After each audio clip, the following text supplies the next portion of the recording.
Beep beep, so let's ride, let's ride.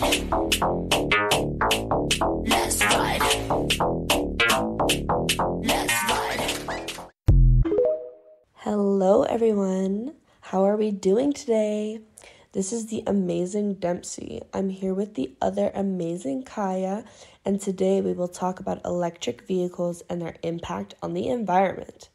We'll be talking about the advantages and the disadvantages of electric vehicles, and after that, we will explore the alternatives to them.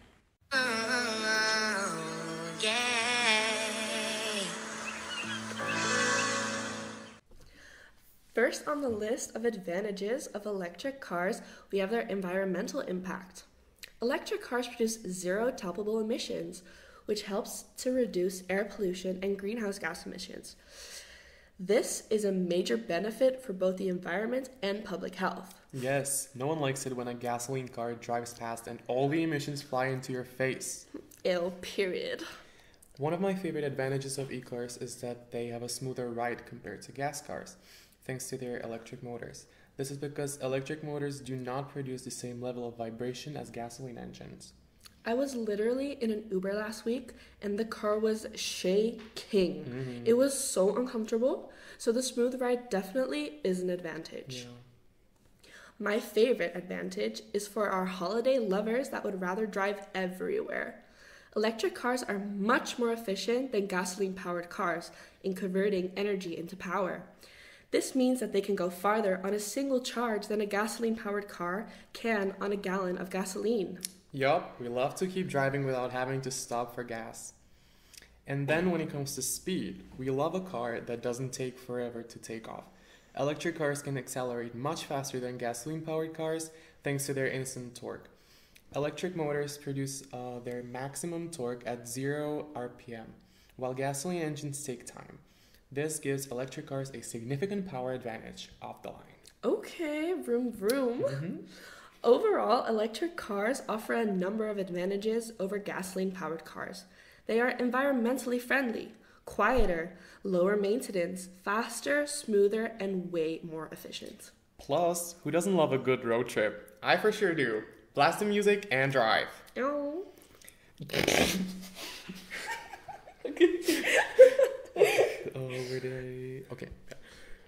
Though there are undeniable advantages to e-cars, there are also...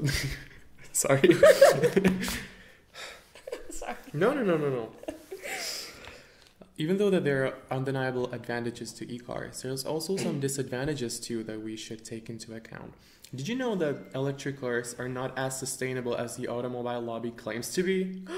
They're lying to us? Yes. In order to be less environmentally harmful, the electricity for e-cars has to come from clean and sustainable energy. And for that, we have to use sources such as wind energy. But if we look at our current sources of energy, we still heavily rely on fossil fuels. And that brings me to the point about the batteries of e-cars, where their production is connected to human rights violations because of the harm of the chemicals that are used in the batteries, such as lithium and cobalt. They often come from unsustainable and unethical sources which damage the environment, but also are often connected to child labor and modern slavery. Some world we live in. And guess how many percent of the carbon dioxide emissions car transportation makes up in the EU? I suppose not much, honestly. You're wrong. Oh. It's about 12%, and that's not a little. So, we should target this form of mobility more, specifically to be able to fight climate change. But don't you think it's better to invest in better green and reliable public transport instead? That would be an option, especially in the cities. It reduces the emission from traveling, and it would also help a different urban planning, which would include less routes in the city, and it would lead to more green spaces, from which both people and animals would benefit. And I suppose the air quality in cities would benefit from it heavily as well, and we really need it here in Prague. Plus, e-cars are not very accessible either. For people in the countryside, it is not a good alternative because of the lack of charging stations. E-cars are often also a problem with people with a lower budget, which then turns into a class issue, where e-cars become more of a symbol of class rather than of sustainability. Facts. So considering that, what we mentioned in this part, we should probably consider other alternatives to e-cars. As previously mentioned, As previously mentioned, there are strong human rights and environmental downsides about electric cars, so we must find alternatives. But at the end of the day, e-cars are no better ethically and environmentally than gas cars, so we must find alternatives to cars in general. And three types of actors must take the responsibility for lowering of the use of cars. It's the individuals, the companies, and the states. Do you ever think, I should start exercising more often? Yes. Well, you should bike to school. Oh. Instead of driving a car. The Netherlands is literally amazing for this. At a company's level, remote working should also be encouraged since it leads to less driving.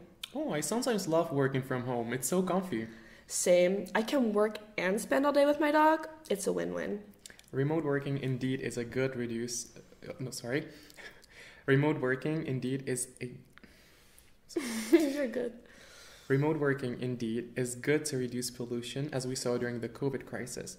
We can therefore see that the remote working has a positive impact on the environment. States really need to do the most work. They have to make sure that they invest in green, reliable public transport, and people will follow it. It will have a positive impact on the environment, and it might compensate for the future costs caused by climate change. States and cities should also construct more bike paths that would make it easier for bikers to commute, and it will motivate the others if they see that it is safe. That's also something that we really need here in Prague. I completely agree. Anyways, our time is up. In short, we need to come up with a future that is not car-centric. We hope that we've provided you with good information on e-vehicles. Dempsey and Kaya, out! Yeah.